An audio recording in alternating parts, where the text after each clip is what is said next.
This is TWIS. This Week in Science, episode number 843, recorded on Wednesday, September 22nd, 2021. How metal is science? Hey everyone, I'm Dr. Kiki, and tonight on the show, we will fill your heads with smoke, salt, and metal. But first, thanks to our amazing Patreon sponsors for their generous support of TWIS. You can become a part of the Patreon community at patreon.com/thisweekinscience. Disclaimer, disclaimer, disclaimer. Here you are, the most advanced, most evolved, most genetically diverse, not to mention the oldest and most populous life form the planet has ever known. And perhaps, as you listen to this, you are covering the earlobe of a human ape, or perhaps you are on a houseplant near the window. You could be hovering in the air, riding on a particle of dust, or even just be at rest upon the speaker that is producing this sound. But wherever you are, remember, this world would not be alive without microbes like you. Do all the little things that need to be done. Those tiny tasks you carry out while going about your day make everything else possible. Yes, occasionally a few of your friends wind up in places where they may not be so welcome, but you will always have a home pretty much anywhere you choose to.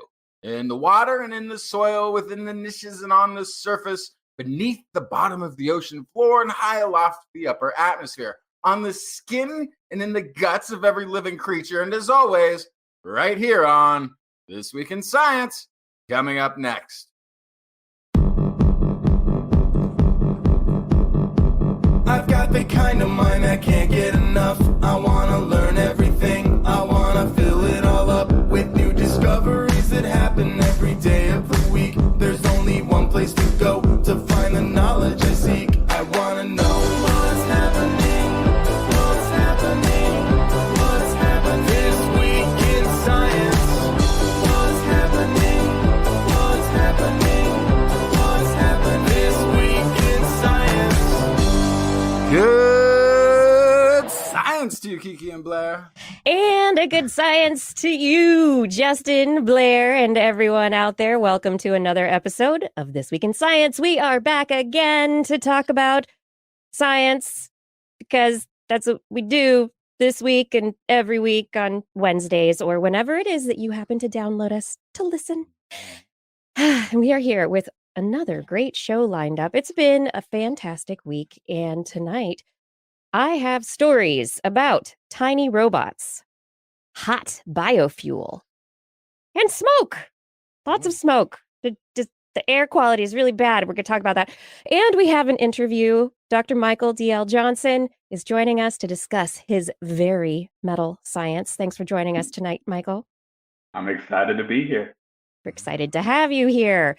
Justin, what do you have for us? I have got cooking with lasers.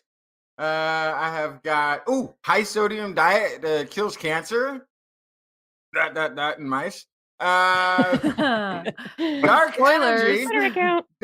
Dark energy may have been discovered, and we are just discovering now that we may have already discovered it, as well as some autistic sex stories. Oh, all right. These all sound very intriguing. Blair. Yes. How's the animal corner looking? Oh, well, so just for fun, I brought a quick story about touchy-feely joysticks. But then in the animal corner, I have deceiving moths. But really, forget all that. I'm here tonight to talk about Seahorse placentas. All right. We are waiting for you to serve those up for us. Yeah. Oh, boy. Oh, I love the animal corner for all that it brings. You never know what we're going to get. You know it'll be strange. I think that's the guarantee. You know it's going to be wonderful. All right. If you have not yet subscribed to This Week in Science, remember you can find us all places where you can search for This Week in Science. We are on Facebook. We are on YouTube. We are on Twitch as TWIS Science. We are on Twitter as TWIS Science. And we're on Instagram as TWIS Science. We're on all the podcast platforms. And our website is twis.org. But now it's time for the science. So, since it is Climate Week, I wanted to get started with a quick overview of what's going on and how things are looking out there in our climatically changing world. Apparently, the smoke that is or has been released by wildfires this year has released particulate matter and carbon dioxide, specifically carbon dioxide, at a level more than has been released by India in a year. Massive amounts, gigatons of carbon dioxide have been taken from forests that have burned and been put into the atmosphere. This is data from the Copernicus Atmosphere Monitoring Service. They found that wildfires in July emitted nearly 1.3 gigatons of carbon dioxide. This was topped in August. 1.4 gigatons. Woohoo! August was way better. But this is more than all of India's carbon emissions in a single year. So these are majorly wildfires in California, Oregon, but also Siberia has its place in there. We're looking at some old stands of wood, carbon sinks that are being turned into carbon sources. And this is going to be a big issue moving forward. But in those lines, we also have the World Health Organization warning that pollution needs to be reduced. And they are setting new levels for standards for air pollution to protect human health, which is a really needed thing. We need to protect human health because we know that air pollution is one of the things that also is a precondition for certain diseases like COVID-19.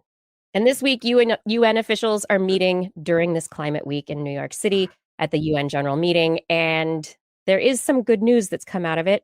China has vowed to stop building new coal power plants. They're not going to build any more as of the end of this year. That's pretty big news. That's great. I mean, with the wildfires and then all this other news too, it's a good reminder that yes, wildfires contribute to the carbon dioxide in the atmosphere and climate change, but they're also exacerbated by climate change. So they're part of a feedback loop, but also we can try to not make future wildfires more common and worse by reducing our carbon emissions from things like coal power plants. So we're positive it's good if China can stick to its promises and stop building coal power plants and manage its power output and its power production. It stands a good chance of reducing its carbon dioxide output, which is growing rapidly right now. So there's a lot. We could all do our part. And currently as well, there are a couple of bills in Congress that are looking at money for sustainable energy and really developing some sustainable energy pipelines to make it work better. But enough about energy. What else do we need? We need food. Justin, tell me about 3D printing it. Yeah, so that might become a thing. You come home, you take your tube of food stuff, you put it in the food processor, you hit the button on the menu, whatever you want, and then a little while later, you've got your tasty meal. Not quite here. They've been working on this for a while, but we're still a little ways off from actually getting a tabletop version of that we can put in the kitchen.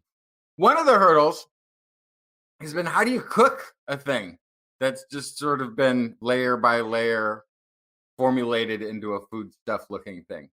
And so some of the engineers at Columbia University did that thing that engineers like to do, and they came up with a solution for the thing. And they, of course, had to use lasers, because what better solution is there? Can we use lasers to cook our food? No, they're using lasers to make food. They're using lasers to cook the food after the three. So okay, what they did is Right. they bought store-bought chicken, put it into a food processor, and then stuck it into the syringes of their 3D printer. just like McDonald's. Yeah. Just like everything else we eat. Yeah. Yes. And then so this thing's printing out a 3 millimeter thick layer by layer, and as it's getting put down, they hit it with lasers. They follow around, just did the scan thing, lasers. They use 3 different wavelengths. This is all sort of what's sort of unique about this. They use different wavelengths of the laser on this pureed chicken as it was applied. The blue light, they use blue laser, a near infrared, a mid infrared, on this chicken. The near to mid infrared layers apparently provided the best surface level browning and broiling, while the blue lasers accomplished more penetrative cooking. They found the laser cooked meat had 50% less shrinkage.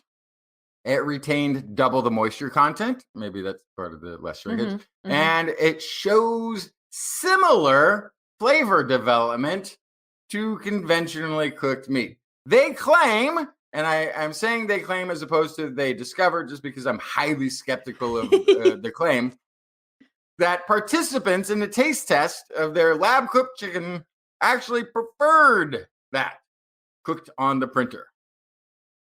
Which, either means the printer is really amazing right off the bat here, or that the engineers were just terrible at cooking the regular chicken that they use as a comparable. There you go. Yeah, that what is the comparison? Yeah. Right. Also, did they look and feel the same? They can't have. No, they can't. Right. So you'd be like, oh, cool. This is the 3D printed meat. Let me try. Yeah, that's pretty good. Yeah, there's going to be some excitement bias from those who are excited about the possibilities of the technology, potentially. I mean, unless it's a blind taste test somehow. I was gonna say there has to be a texture difference. You have to know which one you're eating at a particular time, right? Yeah. I would think so. Yeah, I mean, it's not gonna have the texture the same, right? Because it's like a solid piece of chicken versus But here's the thing: what would you be willing to give up with it and we call it food still and eat it still if it could be made by itself? You didn't have to do any cooking. Like, it's sort of like how frozen food and then microwaving became like, sometimes that's just a convenient thing. It's not the same. Your grandmother never would have fed that to you. But this is like, it's quick, it's easy. I'll have the robot cook dinner. And then for something like you can store by the chicken, you can put it in the fridge, you can throw it in not too hard. Not too much of a difference than setting up this dang robot. But if we get into the cricket diet one day, maybe people will prefer the cricket protein tube to go into the machine to get printed out to taste like whatever. Yeah. Versus, catching crickets across your kitchen counter, trying to get them into the pot. Absolutely. Cricket goo versus chicken goo. Yeah. I'm just wondering if these blue lasers are going to replace the microwave in the common kitchen. But what they are talking about is like you can make interesting patterns in the things that you cook because they're engineers. They're like, look, you can make designs on the food that you're eating. Who cares? That's called toddlers are going to be thrilled. We already have dino nuggets. It's fine. Right. Or can you imagine going to a fancy restaurant and they 3D print chicken onto a plate saying, "Will you marry me?" Oh my and god! Right underneath, there's a ring there. She said no. I can't imagine why. Yeah. Does that need to be looked at in the future? Methods to reduce cross-contamination between cooked and raw printed layers. The effects of food cooling rates on lethality. Lethality. You got to make sure you got to reduce the lethality of your food, folks. I'm surprised they went from go with a food that is notorious for making people sick. Yeah. Salmonella. It's no joke. There was a couple E. reasons, I coli. guess, they chose that as the base. They wanted to use a meat, I guess, Yeah. a meat product. The triangular prints that we're looking at right now took 8 minutes, 8 and minutes. Oh, the gosh, that's not squares took 9 to 10 minutes. much. Okay. That's There's actually, definitely that's some not bad. efficiency that needs to be addressed here. That's not too bad though, is it? If you were putting 9 minutes on a pan, you'd be like, okay, that's reasonable. They also did this with one sort of laser that was shooting that was changing frequency between these infrared and this blue laser. It was all the same laser that was changing. That's one of the things they want to look at in the future is they can have simultaneous multi-wavelength lasers at the same time. So that might speed it up. Essentially is what they think. Maybe they have multiple lasers pew, pew, shooting at the 3mm layer of. And we laugh because this is Have more lasers. we laugh because this is ridiculous. That's why we're laughing at it. But the future is always more ridiculous, as we've seen. It just gets progressively more ridiculous. So I am assuming this will be a thing. Mhm. And I these really new like- methods have to be tried. I actually really liked your idea about using more insect protein for this Mhm. particular mechanism. Yeah. I think that's because you could basically have a little bit more sustainable of a supply source without the salmonella. Yes. Mhm. And I mean, and even for veggie goods, just having if it can make interesting meals, if it's self-spicing the thing, like I would try it. Absolutely. I think there's something weird about the idea of using chicken for it. It's something that does seem like it could go really wrong really fast. This also has like this, I fear in the back of my head, like the juicer. The juicer is an amazing thing, and it's like so easy to use. You just take carrots and you put it in the thing, and it's like and it's done. But then at the end, you usually end up with a machine that's impossible to clean. Mm-hmm. like how do you clean syringes that had chicken goo or whatever going through? Like you have to be throwing out. Throw it away. Yeah. Hydraulics. Syringes. Mm-hmm. High pressure, pushing water through. So the Water whole bleach solution. It's of going to be a whole. cricket It's going to have goo to be a has whole to shoot out of that process. directly, and then something will have to happen. Yeah, but there's going to be a bunch of disposable stuff at the end. It's going to be disposable stuff, and we're going to end up with you're going to be missing the soft serve chicken machine at the Dairy Queen because they haven't cleaned it properly. So Oh boy. Oh man. sorry. Just don't get the swirl. Whatever you do, Oh don't my get the swirl. So would you get like gravy on top instead of sprinkles? Yeah. Some parsley. Right. Oh boy. Okay, Blair, take us into another 3D printing story. Yes. Something not so edible? No, but it's very touchy-feely. All right. Massachusetts Institute of Technology has developed a new method to 3D print mechanisms that can detect how force is being applied to it. What does that mean?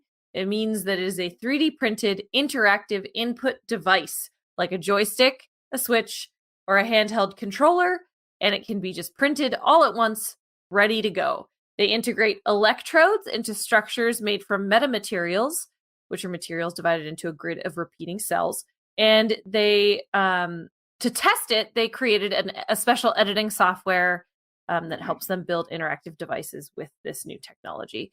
So these 3D printed structures are capable of integrating the sensing directly into the material and structure of the object. So you don't have to wire it. You don't have to make all these individual moving parts. You just kind of like press on something and it knows that you're pressing on it.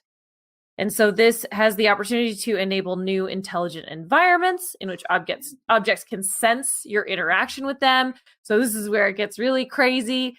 For instance, a chair or a couch that's made from smart material could detect your body when you sit on it.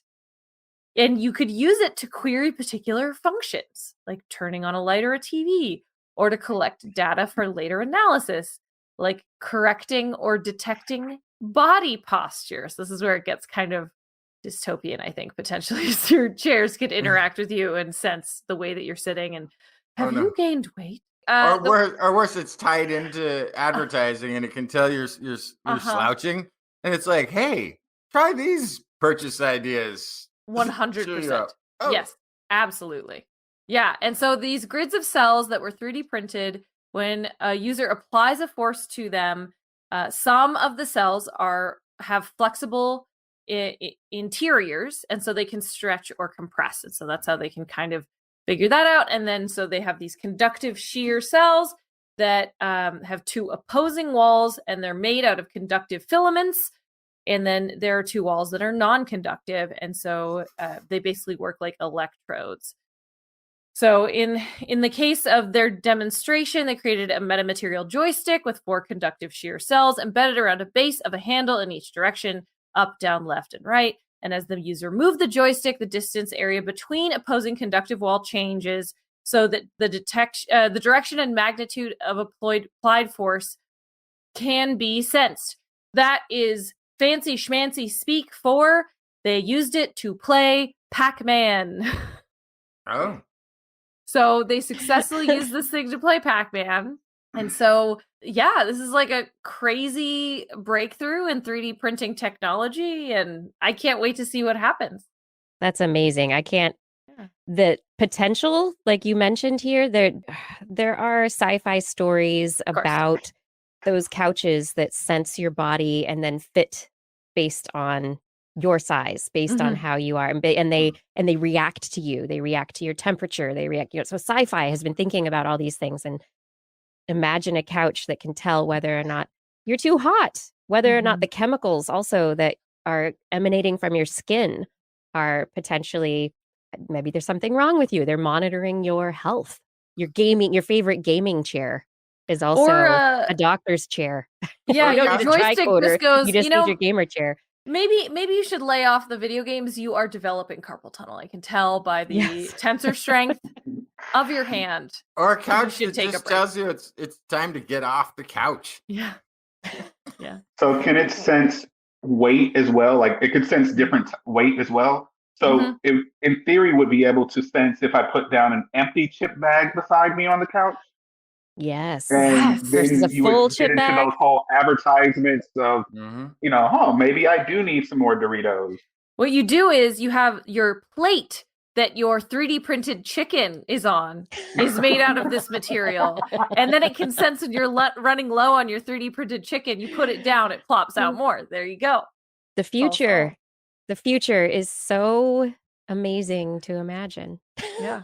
I do think this is going to be a thing. I think this is going to change things in the future.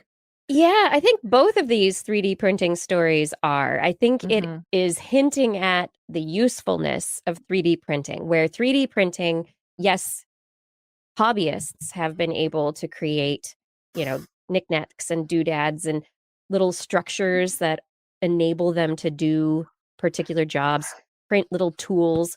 They've got metal 3D printing up on the International Space Station. So they're going to start using recycling so that they can print things and use them and then put them back into the system so that they have a constant supply of things that they need. But this makes it interactive.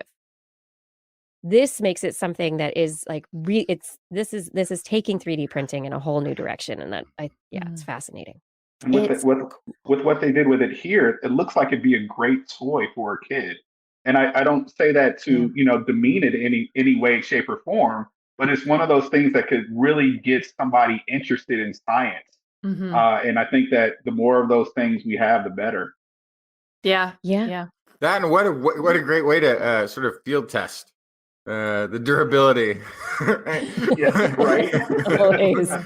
Put it in the hands of kids and see how badly they can tear it up in a year. I want to see this. I want to see the plans for this up on Adafruit very soon, where you can, get your Raspberry Pi board that you can program with your own video game. You can 3D print your own joystick that is going to sense what you want it to do. You can connect all the pieces together. I mean, this is where the maker and science really start coming together and connecting. And actually, I left that completely out of the story because I didn't even think it was relevant. But the 3D print cooker thing that they were working with the lasers, they ran it all with the Raspberry Pi.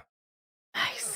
They're doing everything off of that's great. I love that. It's the best. It is. It's off the shelf technology at this point. We have these devices, our smartphones, that can be like black boxes if you don't know about all the technology that goes into them. But there are ways now to make things, to create things, and all these components, they're all available for building and making, and it's so cool. Okay. This is This Week in Science. Thank you, everybody, for joining us. I hope you're enjoying the show so far. If you really are enjoying it, share it with a friend. Right now, tell somebody about it. Get them to listen with you. We have our guest tonight, Dr. Michael D.L. Johnson. Dr. Johnson is an assistant professor in the Department of Immunobiology and the BioFuel Institute at the University of Arizona. His lab is studying how certain metals can be used to kill bacteria. And this is really important because we know antibiotic resistance is on the rise. And so it's important to understand what other tools we have in our toolbox. How can we live with, defeat our bacterial nemesis? Dr. Johnson, thank you so much for meeting us and joining us for the show tonight. Yeah, it's been great so far, and I look forward to sharing what we do a little bit more. To get into what you do, I'd love to start at the beginning, or maybe not the very, very beginning, but how did you were a music major as an undergraduate. How did you go from majoring in music to killing bacteria? Well, that is so. I'll actually go ahead and tell you the real story because it's one that's I guess has been a defining feature in my particular career. It was a fantastic weekend. My right after my senior year finals, at least first semester finals at when I was in undergrad. That weekend, I actually spilled the beans to my then girlfriend that I had intentions in marrying her. We've been married for over 16 years now, and I Oh, also found out what I was going to do. And another disclaimer, as Justin said, again, you might find me crazy for this one, but at least you'll know where my heart is. So, I was, doing what you do. You do things with the girlfriend, and you try and get in good with her parents, and her parents are great. I actually really love hanging out with them. So we actually went that's to good to church. say when you're on a podcast. Oh no, they know they know, but yeah, there's no hiding anything here. Um, but I actually went to church with them, and I it was like during praise and worship, and all of a sudden I heard the word pharmacology, and I can tell you that no praise and worship Christian song has the word pharmacology in it. So I'm like looking around, like, did I just really hear what I thought I heard? Like, and the sermon seemed to kind of like actually match me going into that, like change. It's like, are you sure? Like, I'm a music major. You sure you want? Okay, okay, you're right. Okay, fine. That I'll go into doing that. And at this point, I'm borderline thinking that I'm crazy, but it kind of still all made sense and fit. So, like I said, you can call me crazy. You can you can say it was divine intervention. You could say whatever you want to say about it, but that's my version of the events. And I started to pursue going into science. And if you can imagine, it's really difficult getting a science position as a music major. I mean, I Yeah. could compose you a symphony, but I can't hold a pipette, but I can learn. Yeah. So I had to, so after like doing all of that, um, trying to apply to almost 200 jobs and getting denied left and right, I sent my CV. I just went to different HR departments and said, look, I'm looking for a job.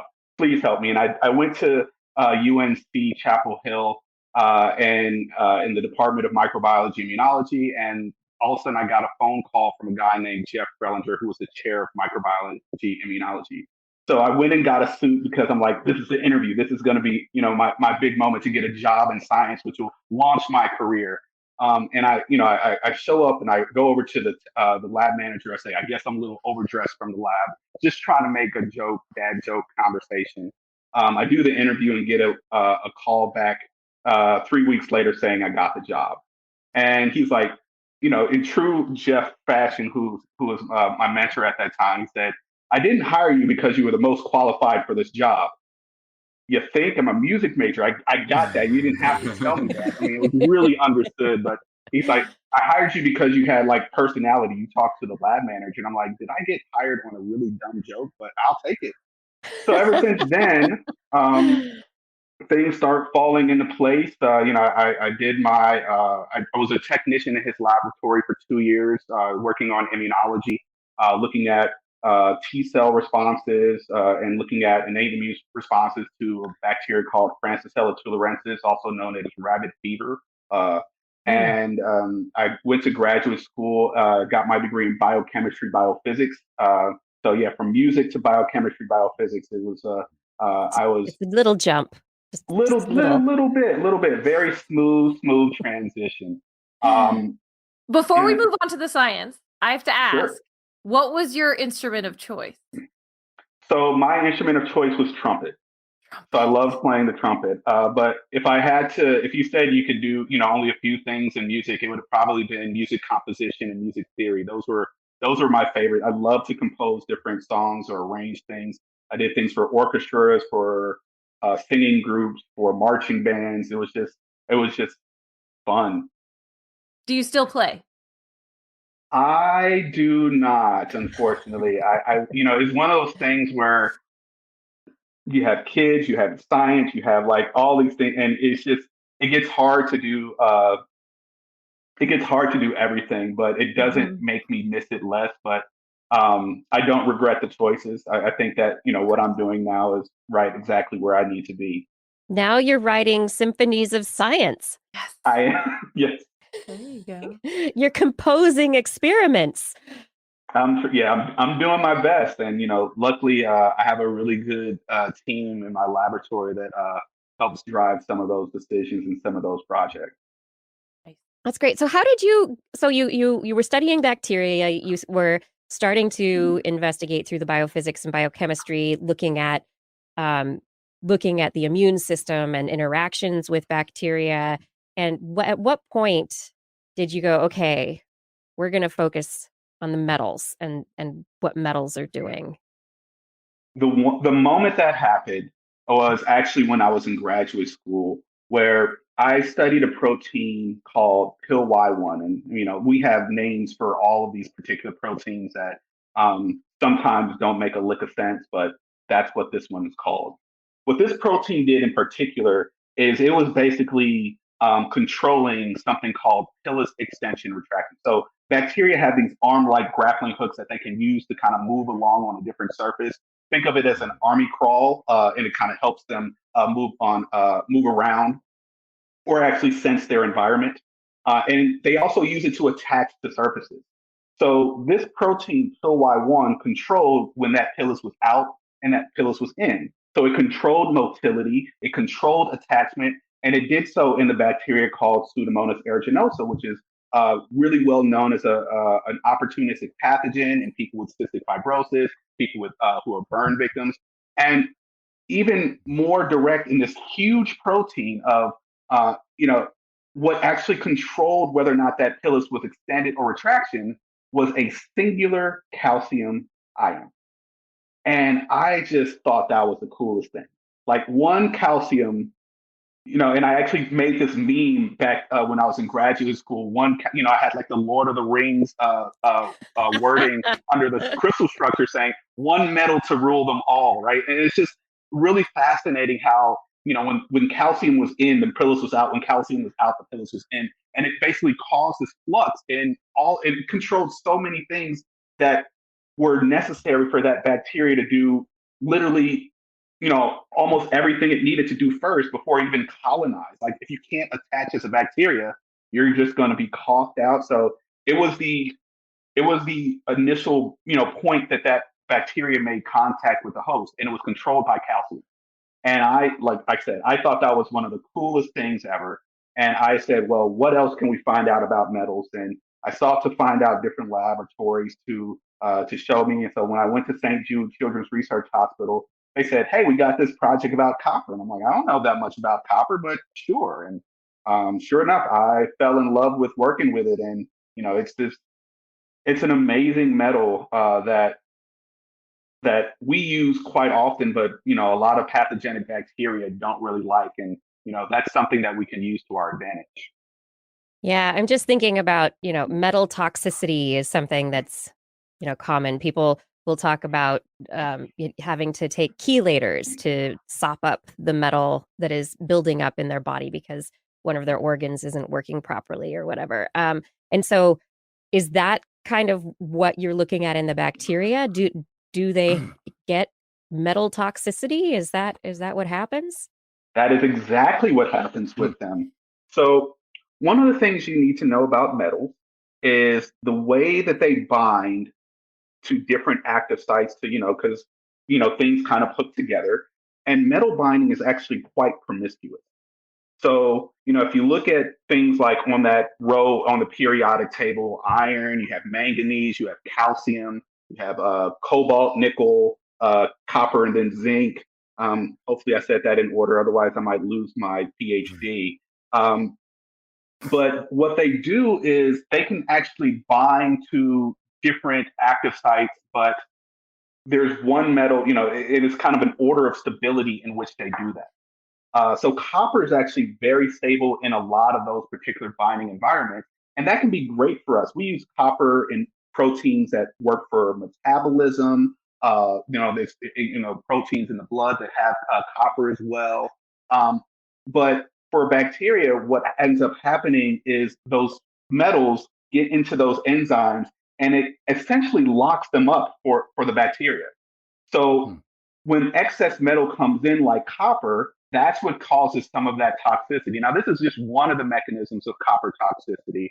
There are plenty of others, but that actually does cause that particular toxicity that you're talking. They get intoxicated. They try and get rid of it. They have these export systems, but by and large, when our bodies actually try and use copper to kill bacteria, we can still overcome their defenses. How do we do that? How do we overcome their defenses? What are you doing? One of my favorite cells in the host is called the macrophage. The macrophage is the garbage collector. The macrophage can phagocytose or eat bacteria or other invaders.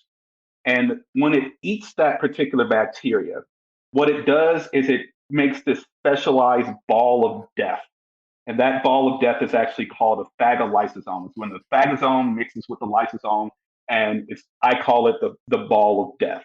In that ball of death, it lowers the pH where acidic conditions make things less hospitable. It increases the oxidative burst, which people always talk about free radicals are bad, and it does that with the bacteria as well. But it also does something called nutritional immunity. Now, we mentioned earlier that metals are actually still necessary. Bacteria need iron, they like manganese, they like some of these other metals like calcium that I mentioned earlier. But the host, by and large, knows that and says, well, we're going to sequester all of those metals. We're going to try and take those away. And it says, well, we know you actually don't like things like copper, so now we're going to start bombarding you with copper. So all of that is happening in concert with the lower pH, with the oxidative burst, and it becomes too much for bacteria to bear, and they die in that phagolysosome. And then the macrophage says, okay, what else is there to eat? And it goes and actually binds some more things. So that's exactly what happens. That's one of the ways that our body takes advantage of copper toxicity with particular bacteria. But I mean, we've been using copper for a lot of things. Since antiquity, people actually stored food in copper pots to make sure their things didn't spoil. There's actually something called the Bordeaux mixture, which is copper and lye. You can spray it on vineyards to help save wine crops. You can spray that same compound on potatoes to help save against the potato blight. So if you like wine and you like French fries, you're a copper fan right now. Congratulations, Team Copper. But you can also use it on surfaces or as tools inside of a hospital to cut down on hospital-acquired infections by up to 70%. And if copper has all these awesome properties, we should know how it works. And we're still trying to figure that out. So that's actually one of the things my laboratory is trying to address. How is copper toxic? What do the bacteria do to overcome that toxicity? And then the subject of what the paper was is, can we weaponize this to kill not only pathogenic bacteria, but maybe fungi and other things as well? Yeah, so you've been looking specifically at the Streptococcus pneumoniae bacteria, which is known for all sorts of diseases and nastiness. Do you expect that the mechanisms that you're finding out about within the strep bacteria, is that going to be applicable?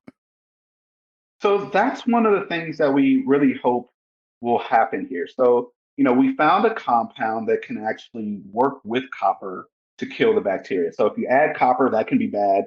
But if you add the compound, maybe not so bad. If you add them together, it rips the bacteria to shreds. So one of the things that we have to do is empirically test that compound or that combination against other pathogens to see if it actually works. But one of the ways that we're trying to use this particular compound is to say, well, let's see if we can make it a Goldilocks situation. So let's say we have a compound that binds copper really, really tightly. That's actually going to be protective. That's actually going to be beneficial to the microbe because it'll suck up all the excess copper, and that's actually good for it.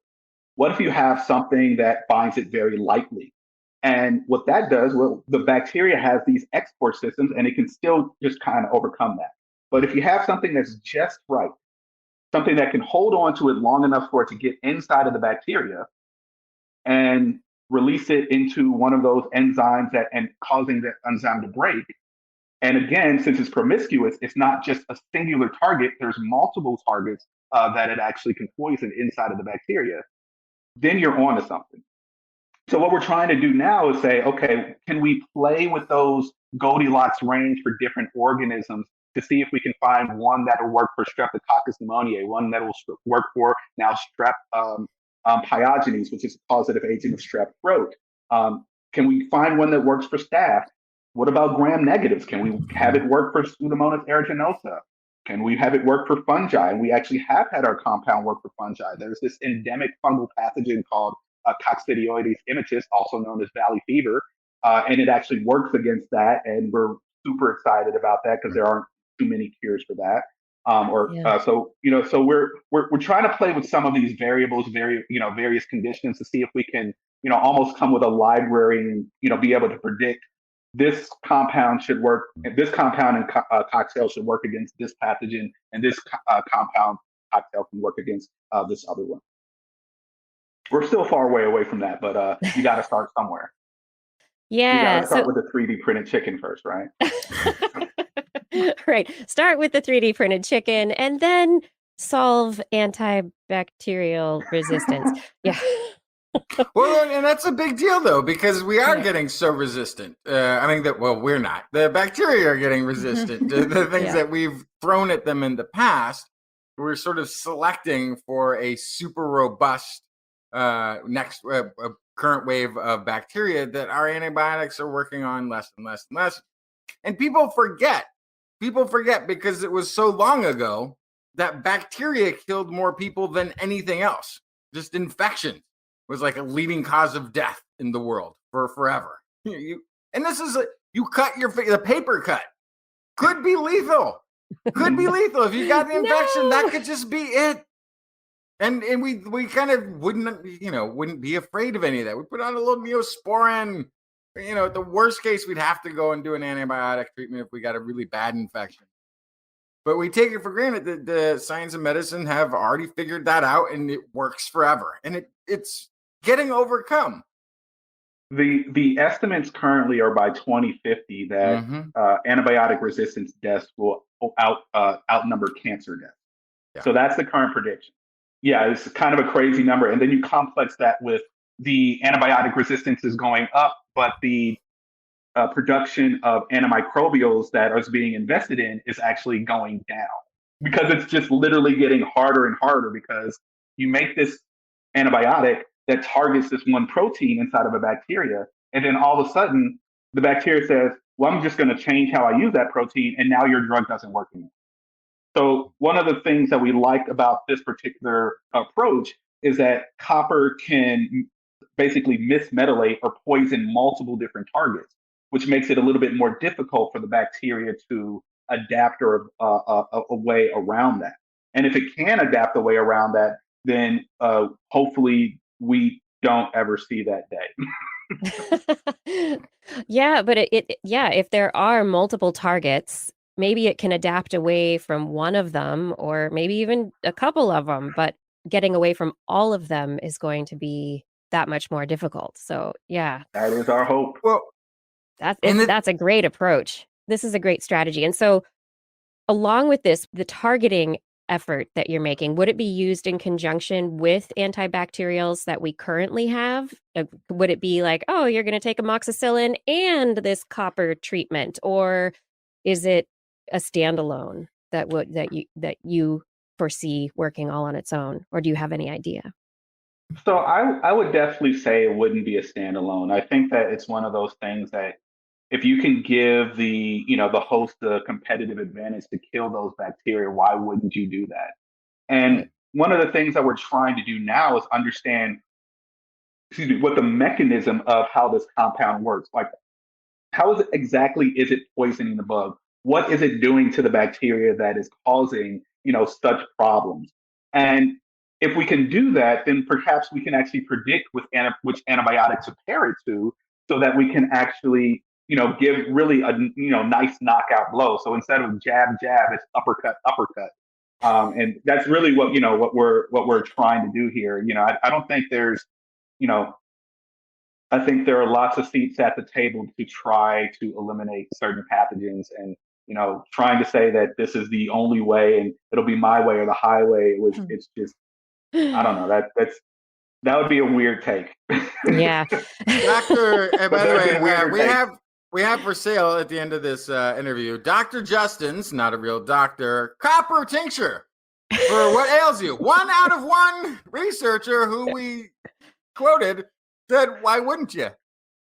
On that note, actually, though, I read a New York Times article about you from a while back that you had been getting letters, emails from people trying to use copper to either prevent COVID infection or to treat COVID infections. Can you talk a little bit about some of the misunderstandings and what was understood and what wasn't? Absolutely. So there was a study that came out talking about how viable COVID viral particles are on different surfaces. So they looked at cardboard, and that was that one thing. It's like, well, leave your packages, don't touch them for a couple of days. So right, everybody was bleaching their groceries and sanitizing. You use the Clorox wipe for your luggage when you kind of go somewhere. But by and large, when they did that study, the surface that COVID did not survive on very well was copper. So as soon as that happened, I got lots of calls. It's like, oh, you're the copper guy, right? I'm like, but I'm not a virologist and I'm not a materials chemist, but you're the copper guy, right? Oh, okay. So if I have this copper phone case, right? Will that actually protect me from COVID? No. If I eat this copper, please don't eat straight copper, please. And I feel like with so many things that people are taking these days, let me repeat very clearly, please don't eat straight copper. Can you lick copper? Is that it? There was some old wives' tales about sucking on a penny before 1982, and it actually had more copper in it, and that was kind of a way to beat whatever ails you. But really, there are actually some zinc sprays that people actually do use, and they have actually literature-based evidence to work, unlike sucking on a penny. Or just consuming straight copper, or nor do the copper bracelets work. I mean, there's just it became a lot of, hey, we have this product. Can you? I'm like, no, I can't. I'm sorry. It just no. I do hope that people that they listen to you, no eating copper, but our copper doorknobs, our copper tabletops, are the things that are copper in our environment. They're nicely antibacterial. Yeah, and they look pretty. They look pretty. Yeah, and the thing is, what I'll also preface that by saying, or at least comment on that by saying, there's a lot of surfaces that keep that kind of reddish brown copper look. Those are actually also treated surfaces, which means that when you're putting your hand on it, it's not quite on the copper that's underneath. If you want to talk about a surface that's actually made of copper and is not sealed at all, the Statue of Liberty, and you can see it oxidizes over time and it turns that bluish green. It's actually, copper underneath that. Well, that is copper. It's just the oxidized version of that copper. So copper is a great accessory. It looks really cool, but I would not count on it to save you from all that ails you. At least not until we figure it out. Hand washing. Sanitation, it works pretty well, pretty good. Exactly. Yeah. So the eventual outcome of all of this, you've got the study that you've published where you're working on creating this multi-pronged attack. You're like getting in there, trying to really target these things. What do you hope with this will be the eventual outcome? Are you going to follow it to market, or are you going to do a pivot and look at other basic science questions after you've kind of figured out the mechanistic aspects of how it all works? I would say a little bit of both. I think this project has been really wonderful in that by studying this compound and what it's actually doing with copper with the bacteria, we're really learning a lot of extra, basic science things about bacterial physiology, and then working with bacterial genetics to really fundamentally understand some questions on how bacteria process metals in general. And that's, I mean, if you want to look at, science, there's basic science questions, there's like kind of the biomedical realm, and then there's like the translational part where you're trying to make, something that goes right to clinic. And I think that they coexist. And this project is a great example of that. Do we want this product to go to market? Do we want it? Absolutely. It was, our university has this thing called Tech Launch, and they helped me, as far as like funding to make some derivatives of the compounds that we're finding to see if they work against different things. And they do, which is also really, really cool. They helped me file for the patent for this. And, they got me in front of some people, and the people were like, well, what's your business plan? I'm like, that's why I'm here asking y'all. I can tell you all about the science, but the business plan, I'm like, I want to cure things. Like I want to save lives. Yeah, that's my business plan. I want to save lives. Yeah. But I think that's where I got into this. I didn't really, I don't think really too many professors get into it to like say, I'm going to be rich being a scientist. I mean, if you want to be an inventor, yeah, you can do that. But like, that was not my passion. And, and based on the story of how I got into science in the first place that I told you earlier, that really wasn't something that I saw as my mission. It was really to make science accessible. It was really to help as many people as I could and just honor the craft, if you will. So it's really nice to kind of be on kind of a couple sides of that, to have, people helping me say, well, let's get this to market. And I know there's plenty of steps in front of me, to do that. And so many things fail along the way, but, you have to put them in the pipeline to be able to try. But then I also have the basic science part of that, where I'm just really making fundamental, bacterial discoveries, which is really just a lot of fun. I love that. On the research side of things, and also the working with other people and lifting people up, you've also been involved in developing a program for Black, Indigenous, people of color, the NSERP program. And I was wondering how many people, so this is something that was started during COVID-19 to allow students to get research experience even when labs were shut down. So how has that gone, and how many students have you been working with, and is it going to keep going after hopefully we get to go back to work again for real? Yeah. So, in the middle of both, I guess, a racial pandemic and a public health pandemic, my heart was heavy. I needed to do something to help somebody to kind of channel that negative energy. And I had an idea on, always remember the dates, June 3rd of last year. And I, told a buddy, I'm like, let's see if we can, give some people an opportunity. And in 11 days, we put together a website, bylaws, and said, this is the program that we're going to have. So we opened it up on, and within a week, we said, well, if we get 25 mentors to match the 25 mentees, we were basically like a matchmaking service, like swipe right for research kind of thing. That's what we were trying to really do. And we said to the community, if you say that you're an ally, then here's an opportunity to be an ally. And the response was overwhelming last year. Last year, we had 250 students matched to over 170 mentors on a virtual research project. And I did not know that Gmail had an email limit as far as how many you could send per day. Holy moly, so many emails, but we made it work. And you can, you can go that project and presentations, and you can see all the projects that people actually had last year. And, people ask me, are you going to run it back this year? And, you can actually click those links and see some of the virtual projects that people did. The ones that you're looking at now are for this year. So we actually, this year, got some funding from not only U of A, we had some funding from NSF. Lots of people were giving talks. We added captions so people could, be included there. But this year, we got some funding from the National Science Foundation to actually be able to not only have the program, but pay students for full-time research.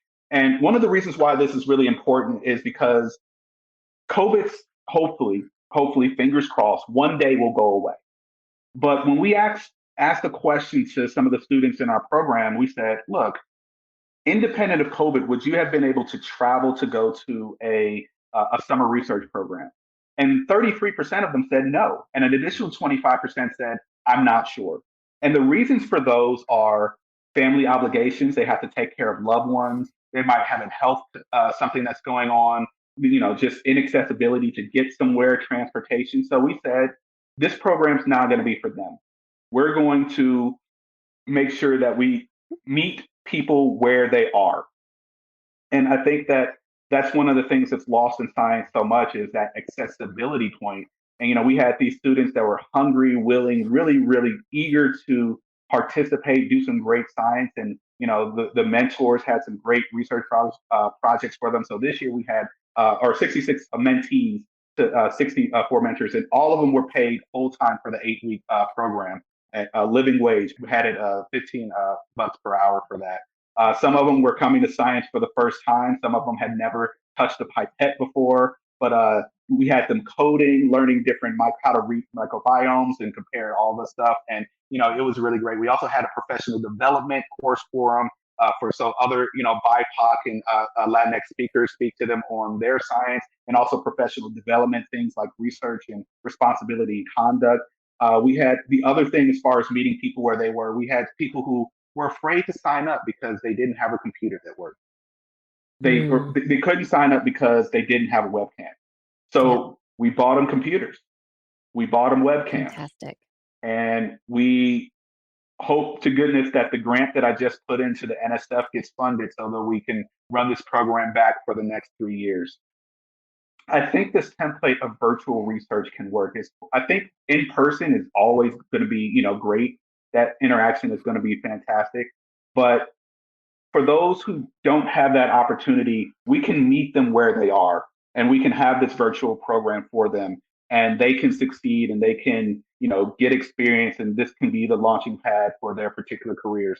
We got some great stories about people getting accepted to some great graduate schools, going to national conferences and getting awards that they, of projects that they did during this particular summers. So this is to me, is just as important as finding that compound that kills bacteria, because it's something that is, really giving back. It's something that's really close to my heart. And like I said, I can't tell you how much working with this program did to me and meant to me as far as just kind of lifting my spirits in a scenario, of lack of better words, of a period of stuckage. I mean, like it's been It really pretty was. crappy, Yeah. But this is one of those things that I could really, get behind. And I'm fortunate that the microbial community, and now we added immunology, we're so supportive in providing, mentorship. We've had people, donate, people, do lots of things to really help sustain this program and hopefully help it grow. Because I don't think microbiology and immunology are the only disciplines that we can do. We'd love to expand into things like cancer genetics or other things that that require just a lot of computer-based work, or really just helping the students learn how to form hypotheses, because that's really a lot of what we teach them in graduate school, is like, how do you form a good hypothesis and how do you test it? And you don't always need to be at the bench to be able to test it. Sometimes it's good enough to actually just teach them how to do that. I recall when I had to do my qualifying exam. My qualifying exam was I had to write something and then I had to stand up and defend it. It wasn't go on the bench and actually do an experiment. It was an old. So if that's the standard that we're holding graduate students to as far as how they're actually learning things, why not teach those skills to these particular students? And that can be done virtually to give them an advantage. And, when they didn't have any leg to stand on before.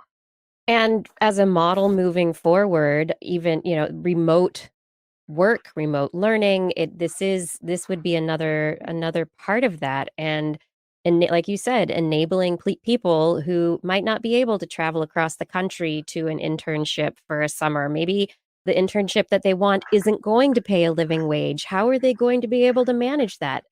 And very often it's people coming from a place of privilege or, really scraping and having to give things up to be able to get those opportunities. And so to be able to get that next little step into the field of science that they're interested in, that next little bit of experience, that's great.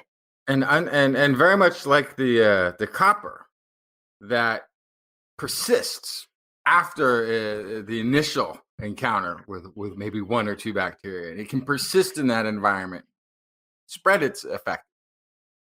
So too does getting this many more minds engaged and involved, sort of up to the next tier of really being dedicated to that pursuit. Especially if you've got a research project that you've done and you can show like, hey, I haven't just been studying this, I have done some of this work now.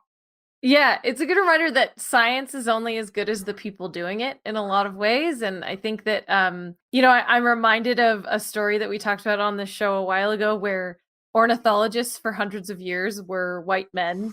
And then all of a sudden women started doing ornithology. And then they were like, oh, it turns out female birds also sing. So it's just the fact that we all carry these biases that are sometimes they're very they're kind of invisible and sometimes they're not. And those biases impact everything that we do, including our science. And which is why it's so important to have everybody at the table. And our science is never going to be good enough unless you have everybody there. It's such important work. It's so awesome. Thank you so much for leading that effort, for being a part of it, for bringing people together and lifting them up and making that happen. Science will be better because of things that you're doing. Awesome. That is my hope. That is truly my hope. So that this interview, as much fun as we're having, doesn't go all night long. I'm going to wrap it up a little bit here. So is there just, kind of a take-home message or anything about your work that you want our listeners to know? Anything that we haven't really gone over, or just a take-home message, something that you're like, this is what people need to hear? Well, I think there's a couple things that I've learned in my laboratory that I think that are really important. I think sometimes we look at scientists and people look at scientists and they expect us to be perfect. And even within our own field, that we sometimes expect each other to be perfect. But a lot of the hypotheses that we've actually generated, we proved incorrectly. We proved that they're incorrect. We proved our null hypothesis is true. And even within the same project of how this compound works to kill different bacteria, it's like, well, we think it does this. Whoa, it does something completely opposite of what we thought it would be doing. And with that, I think a big lesson there is that you're not defined by your hypothesis, but how you actually learn from it and move forward. And I think that's something that I tell, graduate students, I tell trainees, I tell myself in the mirror sometimes. But it's one of those things that I think that's like a really, that gets lost in the shuffle with how we treat science. We want to always treat it as this is an absolute thing. Well, times change, situations change, and as does, we have to, change our hypothesis with those particular times. So I would say that, you're not defined by your hypothesis, but how you choose to move forward after it. That's wonderful. Thank you so much for speaking with us for this interview. Where can people find you online? I know you have a very active Twitter account. Yes, so I'm on Twitter at BlackSciBlog. It has kind of all my information to my, faculty page and those things. You can find me through the NSERP website as far as, trying to reach me there as far as how ways you can help there. And yeah, it's my, those are kind of the ways you can deal with that. And, I think my email is on my website too for faculty. So if you have any scientific questions, I'm happy to answer them over email. I'm also happy to answer them in the public domain over Twitter, because I think some of those scientific discussions out in the open actually make for some of the best science discussions you can have. Yeah, that transparency and that the public questioning and the inquiry, the process of figuring something out and helping somebody figure something out can be so fun. All right, everybody. This is This Week in Science. We're so glad that you have joined us. We hope that you really enjoyed this interview with Dr. Michael D.L. Johnson. And if you did enjoy this interview, please consider supporting TWIS to help us continue to bring you interviews like this and more science every single week. Head over to twis.org, click on our Patreon link, and you can support us at the amount of your choosing. Once a month, you'll be charged. If $10 is good for you, anything like that and more, we will thank you by name at the end of the show. You know, we really can't do this without you. Thank you for your support. And now it is time for placentas? I don't know, Blair. It's Blair's Animal Corner. With Blair. She loves our creatures, great and small. Biped, millipede, no pet at all. If you want to hear about animals, she's your girl.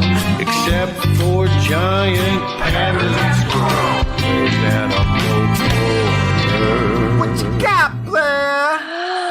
I'm gonna make you wait for the placentas. I'm gonna talk about moths first.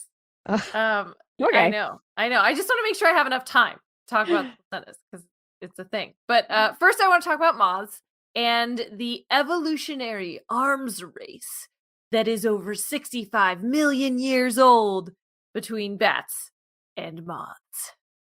There have been a host of evolutionary defenses ever since ultrasonic sensitivity evolved in bats, and that is particularly prevalent and diverse amongst moths. So there's a bunch of different ways that different types of moths try to get away from the echolocation of bats.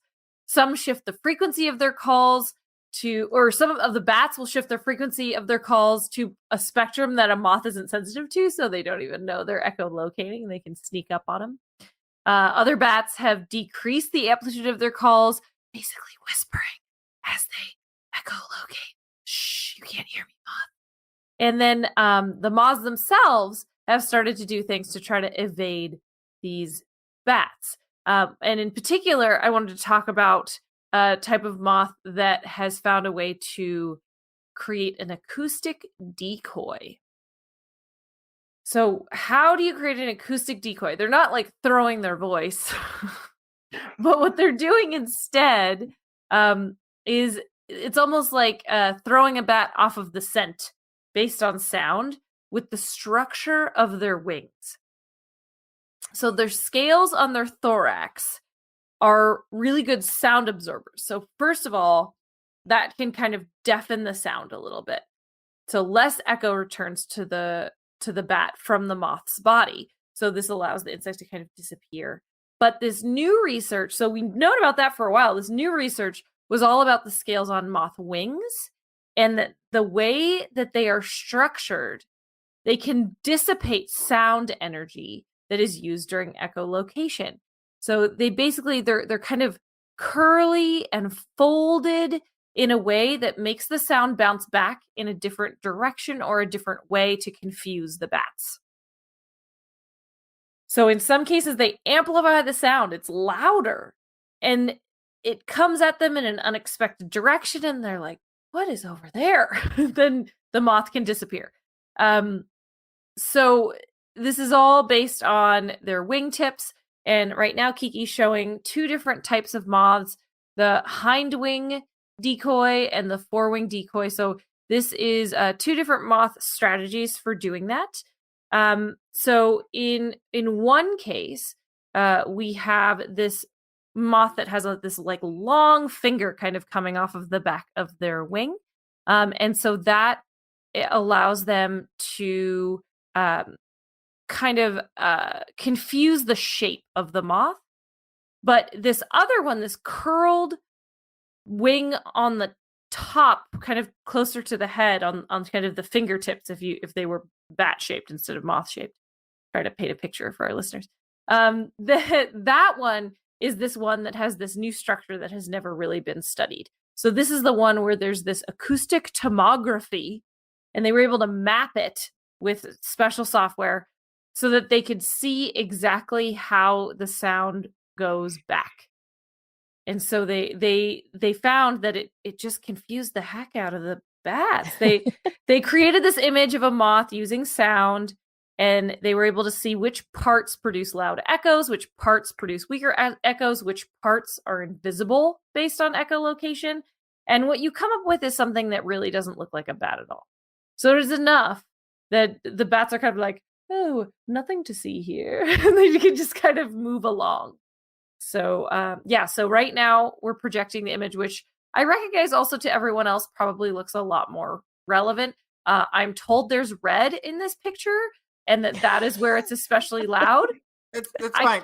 Most of our audience is listening and not looking at the picture also. So it's just as obvious to them as it is to you what color this is. Sure. So essentially the front of the wing, this initial arc up from the head to those fake fingertips I was talking about before, that Wing part tip. is it just the wingtip? Is that what it's the wing it's the wingtip for sure, Okay. but It's curled over. It's It looks curled kind of like over. a moth or a butterfly who's just having come out of a chrysalis, and maybe the Yeah. wings aren't entirely dry, and so they haven't completely unfurled yet. They're just kind of curled in. Yeah. So that area is really, really strong. That area creates lots of kind of loud echolocation, and then the rest of the wing kind of fades into nothingness in terms of sound. So it really doesn't make the shape of a moth to a bat. So the bats don't see moth, they just see something that they don't recognize. They haven't learned that shape. That's not food. Absolutely. Yeah. Yeah.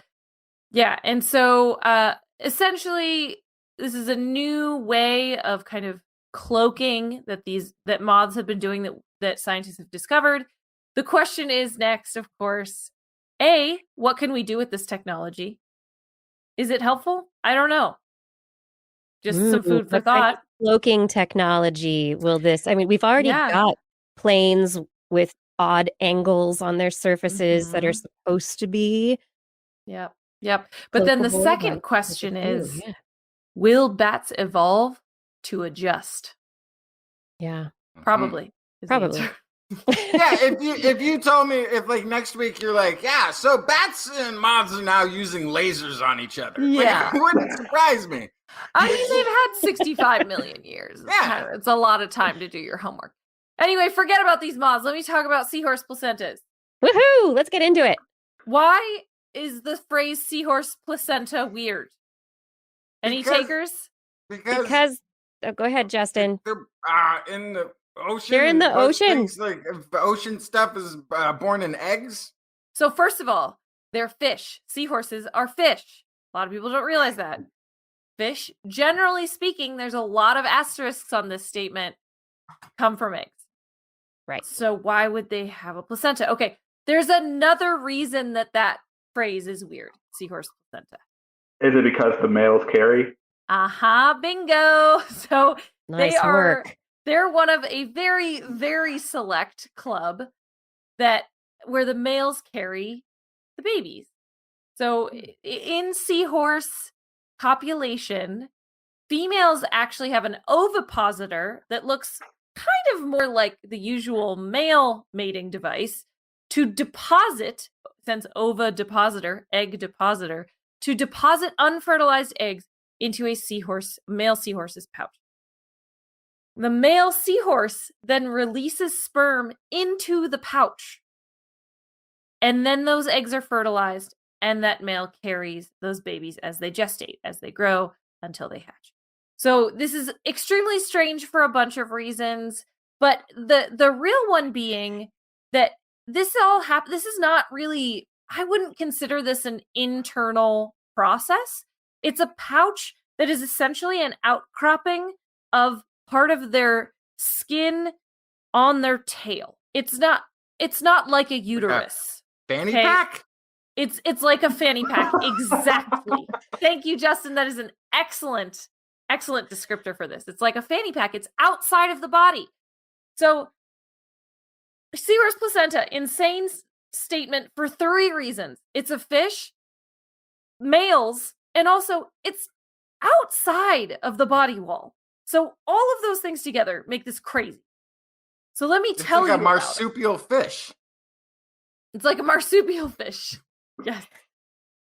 Kanga horse. Yes. So the issue with not laying eggs, if you are a mammal, if you are a shark, a lot of sharks don't lay eggs. If you are a snake or a lizard that reabsorbs your eggs and gives birth to live young, there's a big problem with that. And that is that if you're in an egg, the eggs have gas exchange with the outside world. So they have this opportunity to absorb oxygen and release carbon dioxide through the pores in the shell. But if you give birth to live young, how do you do that? In humans, we have a placenta. It's an organ that connects the mother to her baby. It allows for gas exchange of oxygen and carbon dioxide. It's also involved with nutrient exchange. It removes waste. It has a connection to the mother's bloodstream. It's this amazing thing.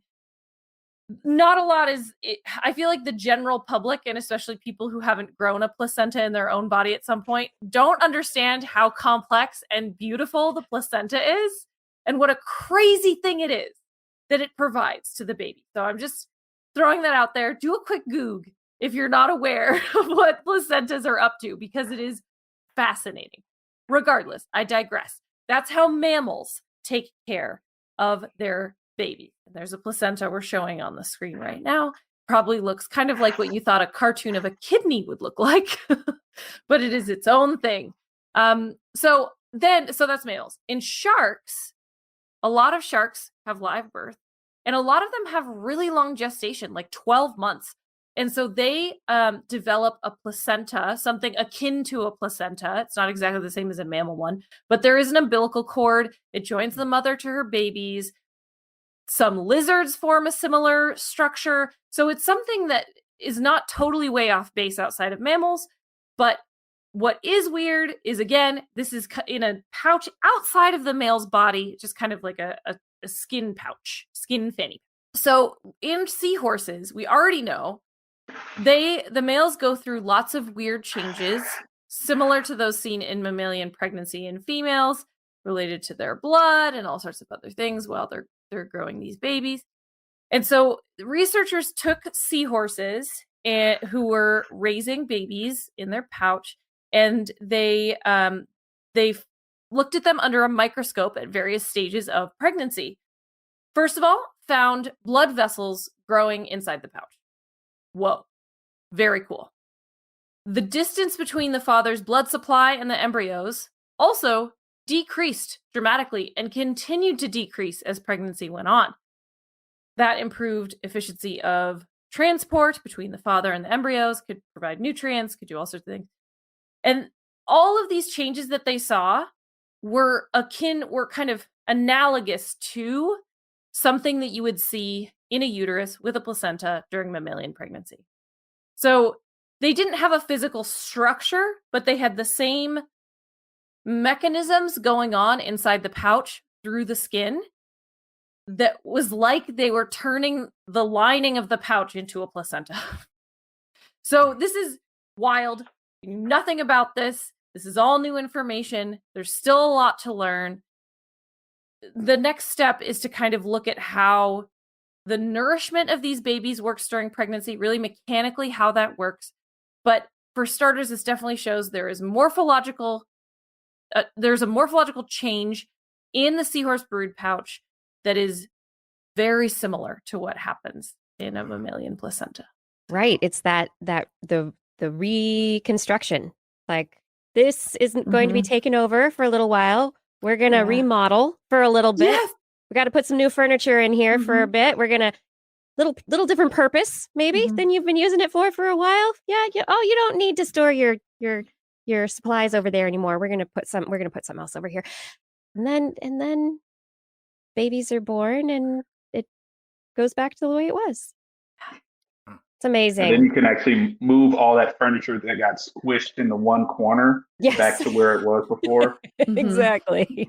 Yes. If you're a mammalian, if you're a mammal that carries babies, that furniture never moves back. Your pelvis has changed forever. It doesn't move back to the same exact positions, but I mean, No, but your organs I have get a the lot more general. room Put them to- generally back. Yeah. Yeah, the organs they can move. The pelvis, Get your bladder sorry, back. there was some light damage in the process. Anyway, yeah, Seahorse placentas. I'm blown away. I love it. I can't wait to find out more. It's amazing. I mean, really. I mean, you had me at Seahorse placenta, and it did not let us down. That was great, Blair. Yep. Okay, Justin, what can we do with a few stories here? You've got some stories to tell, don't you? Yeah, this is researchers at the Translational Health Science and Technology Institute have found evidence that suggests adding salt to the diet can suppress the growth of cancerous tumors. ... in mice. This is one of those mouse studies that we should actually look this week or in this next couple of weeks for the morning TV show that's like high sodium diet cures cancer. Doctors have found. But this is... They're definitely going to have that on Wait, Don't Tell Me next week.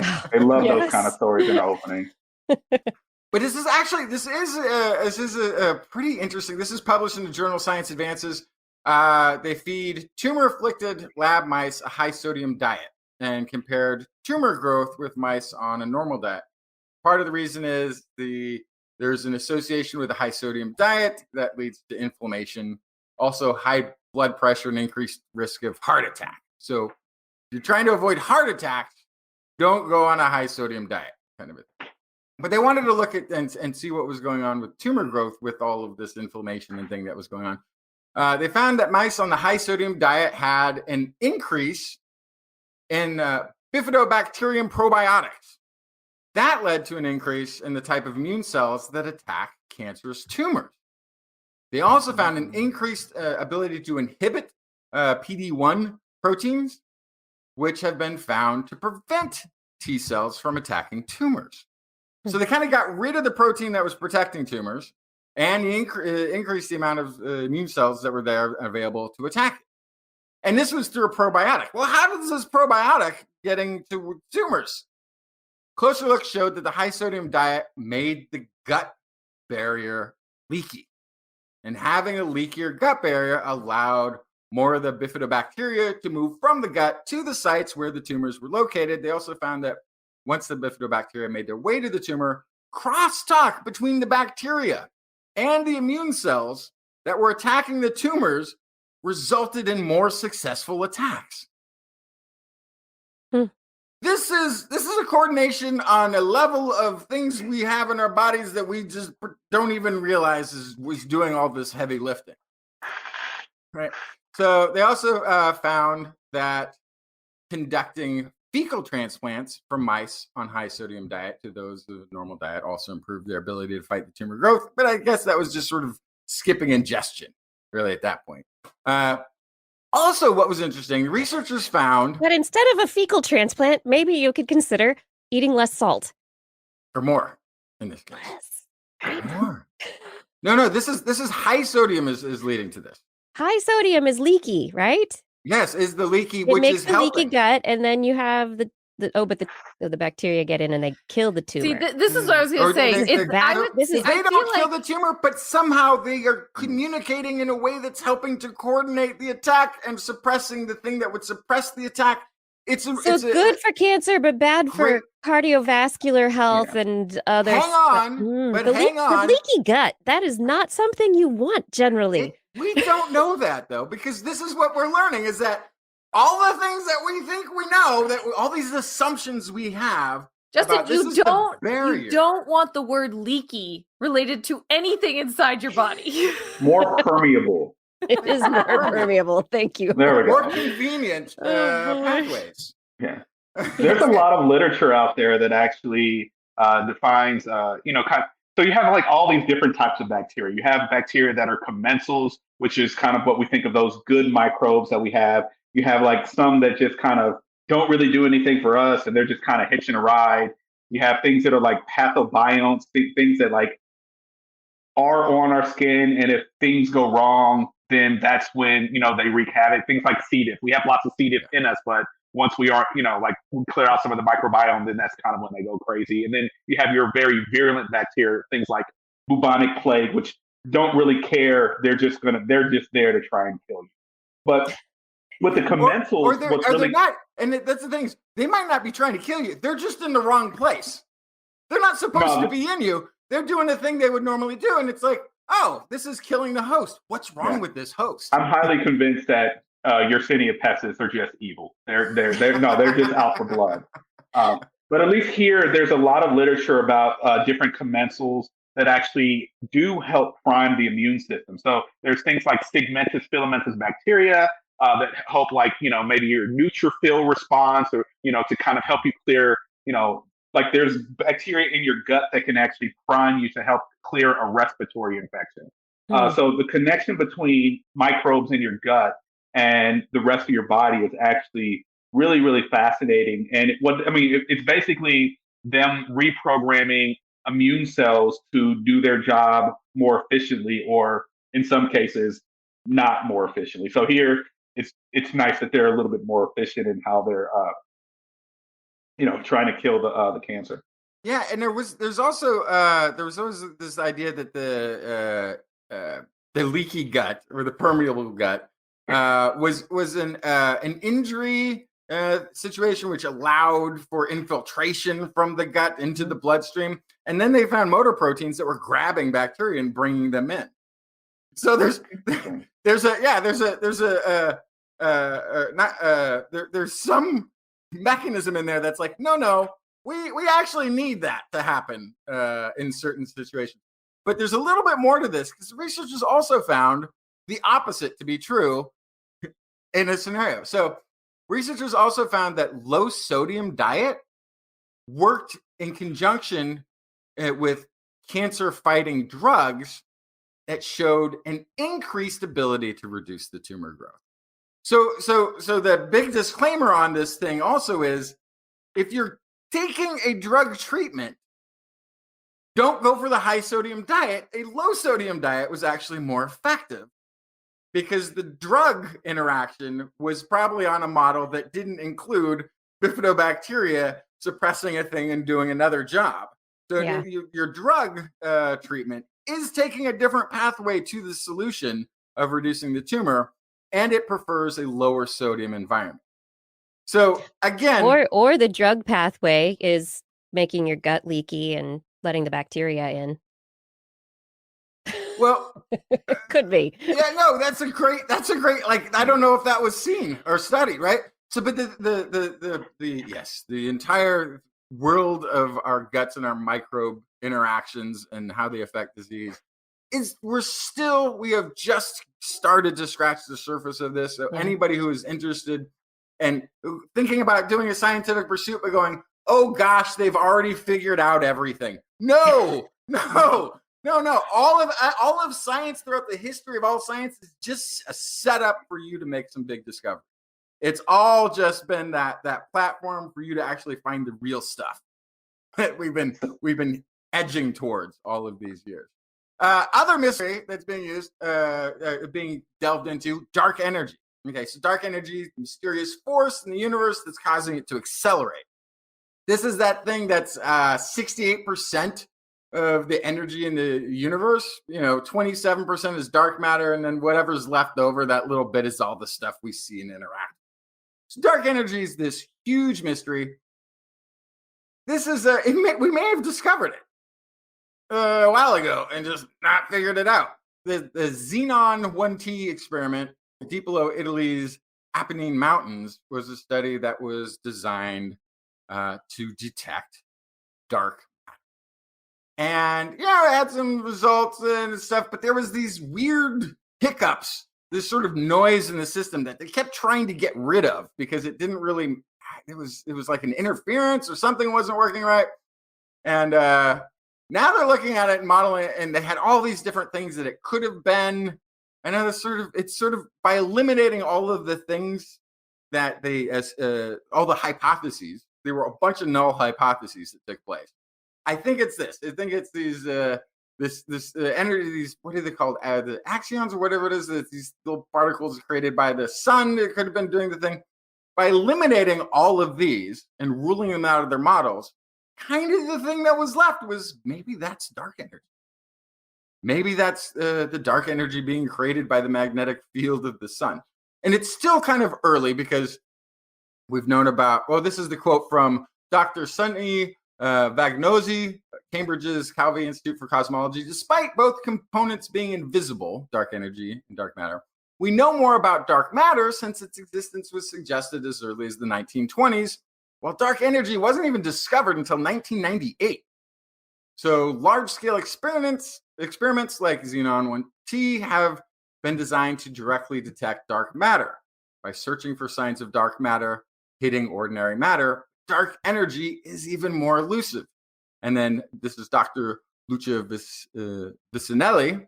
These sorts of excesses are often flukes, but once in a while they can lead to fundamental discoveries. We explored a model in which this signal could be attributed to dark energy rather than dark matter. The experiment was originally devised to detect. And this is one of those, I love accidental science. It is some of my favorite types of science where you've designed an experiment and here's what you've designed it for, and here's the thing you're going to learn from it, and you know this going in, and it's just whether or not this was the right approach, and then you find something completely different.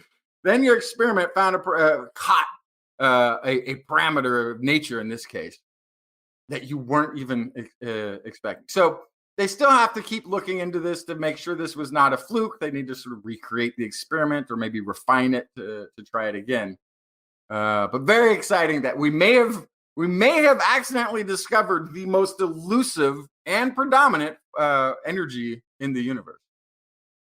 Because if they found it there, then that would imply that it's being released by the magnetic fields and forces of stars all over the universe and other large active bodies, right? So it could solve that big problem. Okay. Very cool.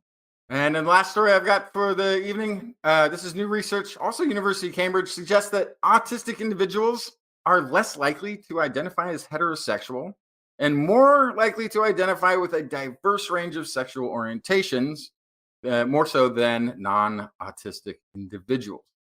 This, of course, has great implications for how we teach and how we instruct healthcare workers to approach. So the findings counter what were previous assumptions that autistic individuals were just uninterested in sexual romantic relationships. This is, again, assumptions made by general public, healthcare workers, psychology, whatever field. These things persist. They, sort of like the ornithologist? Somebody said something and it got into a textbook or got into a lecture, and now everybody who's been taught thinks this way. Turns out, once they actually did a large-scale survey and started asking people, absolutely not true. Largest study to date on these topics, the team at the Autism Research Center used anonymous self-report study.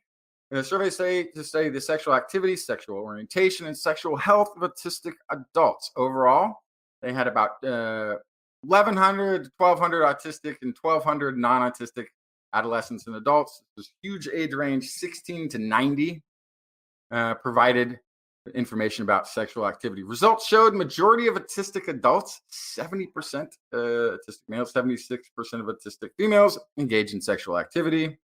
They do so to a lesser degree than non-autistic peers, which was just up to 89% for both male and female non-autistic. But still, that's much higher than the assumptions had been. Contrast previous findings, the study also found there were no difference in likelihood of contracting STIs or at the age at which participants first engage in sexual activity between autistic and non-autistic individuals. In addition, they found autistic adults were approximately 8 times more likely to identify as asexual and other sexuality compared to non-autistic peers. There were sex differences within this. Autistic males are 3.5 more times to identify as bisexual than non-autistic males, whereas females were 3 times more likely to identify as homosexual than the non-autistic group. This is Professor Simon Baron-Cohen, director of Autism Research Center. If that name, Simon Baron-Cohen, sounds familiar? Yes, he has been a guest on the show before. He says the new study is an important example of applied health research with policy relevance to health and social care services. And then the lead researcher of the study, Elizabeth Weir, goes on to say it's particularly important that healthcare providers and educators use language that is affirming, accepting of all sexual orientations, of gender identities when providing sexual education, sexual health screening checks to autistic and non-autistic people alike. But large emphasis on refocusing the assumptions people make about people without having any of the data to back it. Speaking of not having the data to back it up, I have 2 ideas about this that I don't have data for. But one is that I would be willing to guess that historically research about people with autism was done on and not with those individuals, right? And so this is probably something where historically there was an assumption about the sexual activities of people with autism because it was just from the observer, right? Nobody asked. Nobody asked. Yeah. There was an understanding for a long time that like people with autism that are verbal. There were assumptions that there was less verbal capability with people that are perfectly verbal because there are huge assumptions that are made. Anyway, so that's one thing. But the other thing I was thinking is that like this could be a weird byproduct of the fact that until recently, and in some places still, people with autism and other learning differences are separated from kind of like neurotypical learners in early ages, right? So does that then remove them from some of the weird social pressure that neurotypical people receive that prevent them from identifying as bisexual, asexual, Oh or gosh, homosexual? it's all Interesting questions.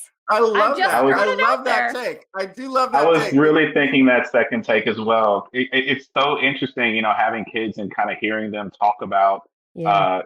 just the fluidity of how they talk about gender and sex right now. And it's just like, it's one of those things that how they identify are things that when I was their age, I didn't ever talk about or ever consider. And there's just so much more openness about that with them right now and less pressure on their peers to, to conform to one thing or another.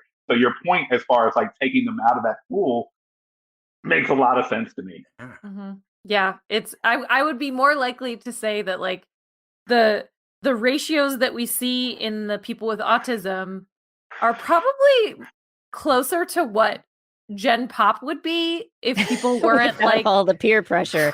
like influenced in the way that we are, because let's face it, most people are some sort of bisexual. Even people who say they're heterosexual, they're not like totally heteros. That's an interesting study, Justin. Thank you. And I've got just a couple of studies for the very end of the show here. I wanted to let you know that biofuel might be getting really hot. And by hot, I mean created by nuclear radiation. What?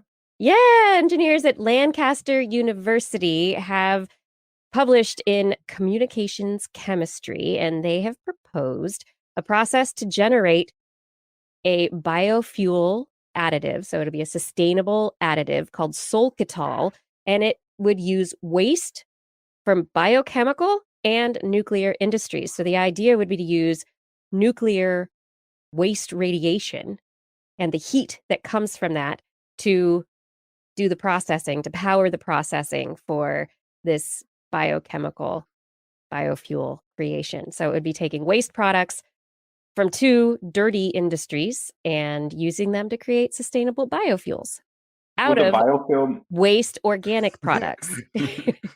Will the biofilm be radioactive as well, or? I think that's the big question. No, the idea is that the fuel would not be this additive that would be created. The Solkitol would not be radioactive. That it would be the heat from the radiation that would lead to the process that would take place, but the energy could be derived from that.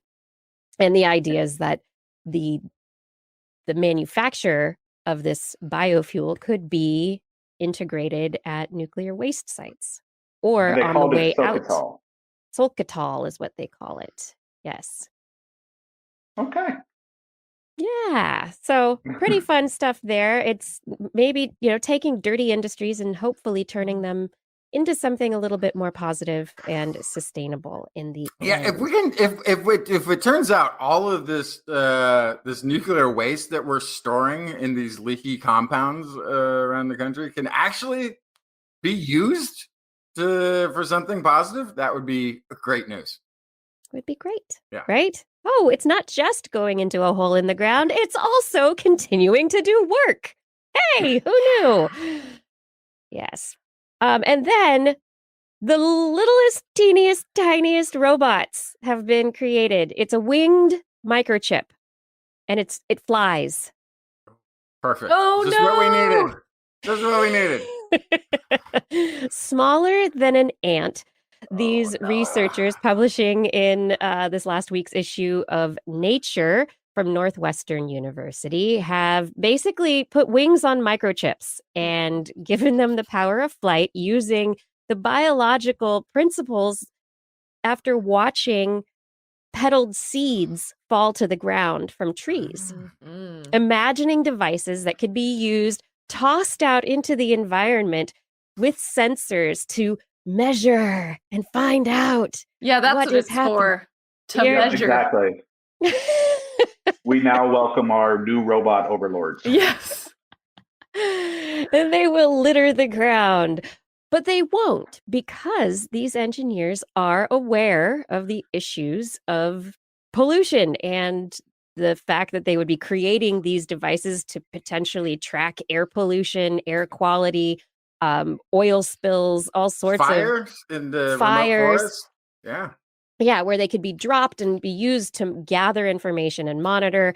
They are biodegradable. They have been created with materials that have been used medically and have been developed as biodegradable polymers. So eventually they would simply melt away. So Does that help your attitude, Blair, when it comes to My little question tiny is, winged robots? Will they be melted away faster than they will be hacked? This is a great question. I do not know the answer to this question. That's what I'm worried about. I do love the idea of being able to do sort of large scale monitoring, data collection kind of a thing. That sounds amazing. If this can be biodegradable to the degree which it would mimic what's in nature and degradable there, I'm still like picturing like, okay, so the wings biodegrade, and it's some part of this chip though, or something like it's got to persist, doesn't it?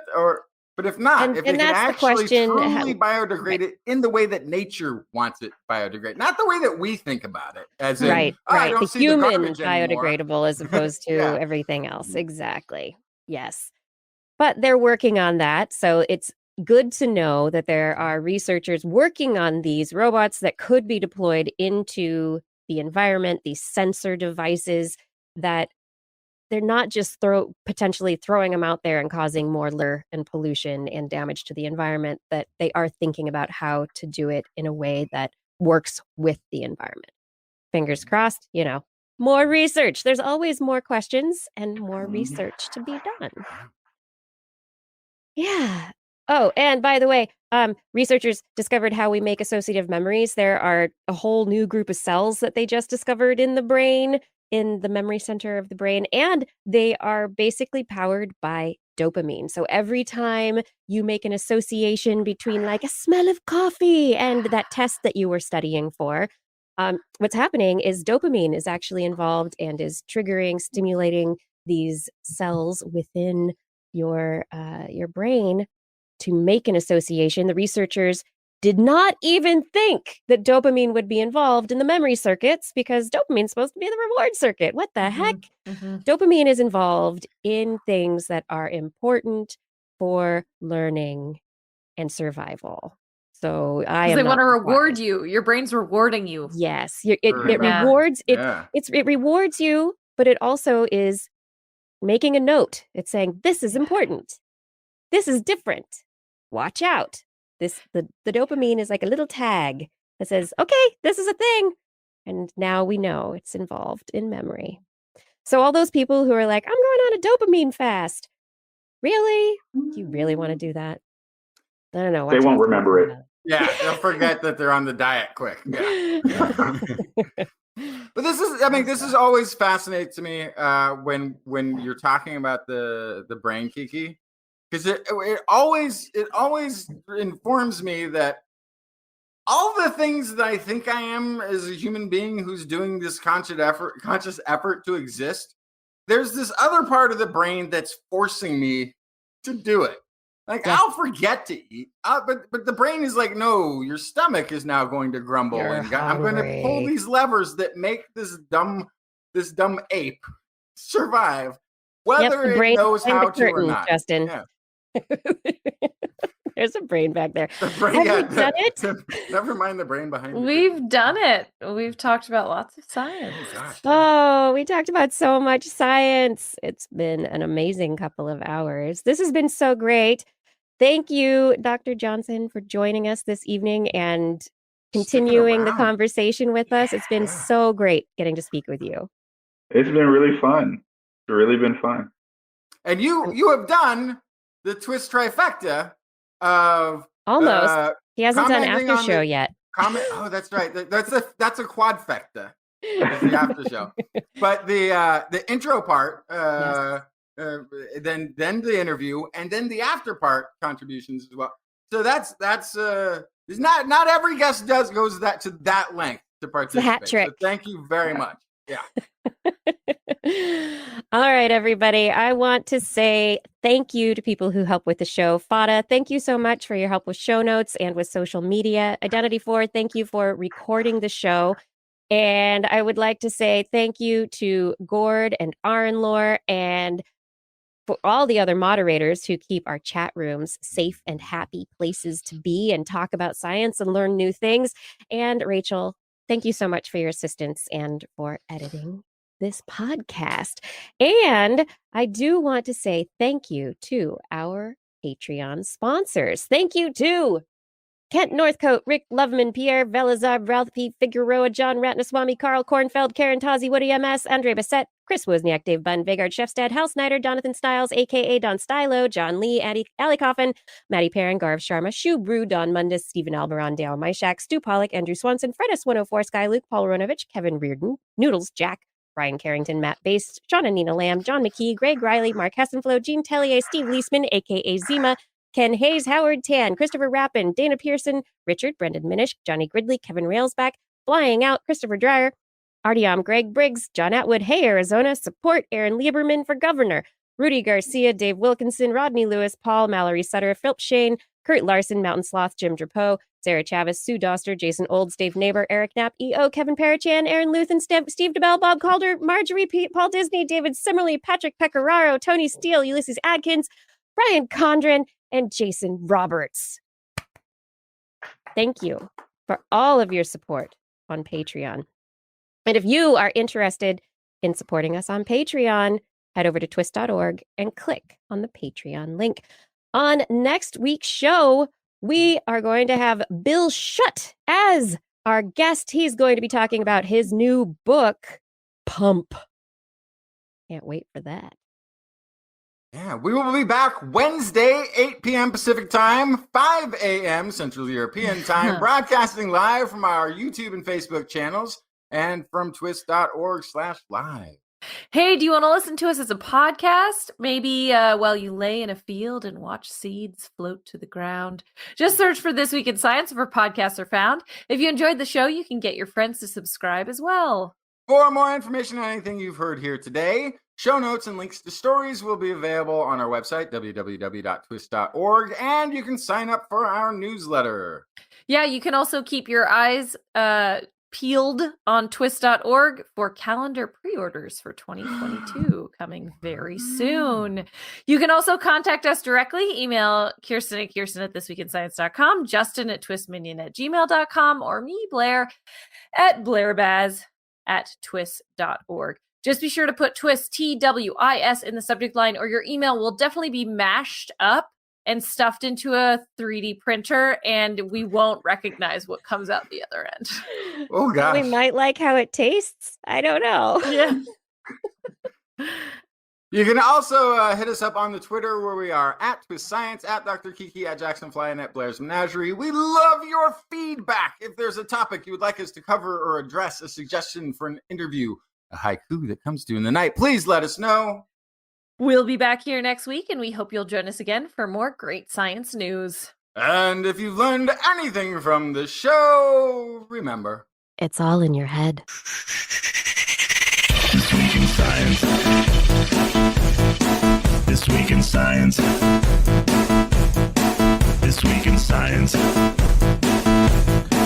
This week in science, it's the end of the world. So I'm setting up shop, got my banner unfurled. It says the scientist is in, I'm gonna sell my advice. Show them how to stop the robots with a simple device. I'll reverse global warming with a wave of my hand. And all it'll cost you is a couple of grand.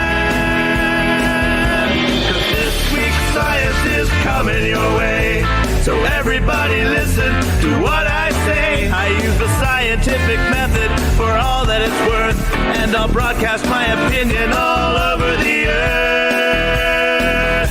'Cause it's This Week in Science. This Week in Science. This Week in Science. Science. Science.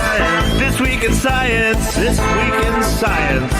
This Week in Science. Science. Science. Science. Science. I've got one disclaimer, and it shouldn't be news, that what I say may not represent your views, but I've done the calculations and I've got a plan. If you listen to the science, you may just yet understand that we're not trying to threaten your philosophy. We're just trying to save the world from jeopardy. Jeopardy. Jeopardy. And This Week in Science is coming your way. So everybody listen to everything we say, and if you use our method instead of rolling a die, we may rid the world of toxoplasma gondii. 'Cause it's This Week in Science. This Week in Science. This Week in Science. Science. Science. Science. Science. This Week in Science. This Week in Science. This Week in Science. Science. Science. Science. Science.